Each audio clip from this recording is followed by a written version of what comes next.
আল্লাহ তাআলা বলছে, বান্দা এবার যদি মনে করে থাকো তোমার গুনার পরিমাণ বেশি, তাইলে তুমি অন্য কোথাও গিয়ে লাভ নাই।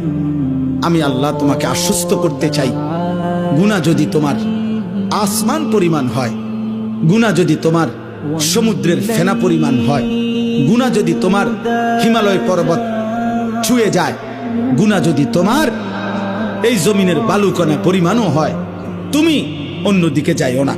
তুমি যদি শুধু বুঝতে পারো, অনুভব করতে পারো, তোমার ভিতরে যদি উপলব্ধি আসে আমার গুনাহ বেশি, আর আমার এই গুনাহ আমার জাহান্নামে নিবে, আর জাহান্নামের আগুন আমি সহ্য করতে পারবো না, খোদার কসম আল্লাহ বলেন এদিক সেদিক না গিয়ে বান্দা তুমি আমার দিকে ফিরে আসো, আমার রহমত থেকে নিরাশ হইও না। আমি ওয়াদা করলাম, আমি আল্লাহ এক সাগর নয়, আমি হাজার সাগর, এক পৃথিবী নয়, আমি আসমান ছোঁয়া গুনাহ একবারে একসাথে মাফ করে দেব। তুমি আমার কাছে আসো।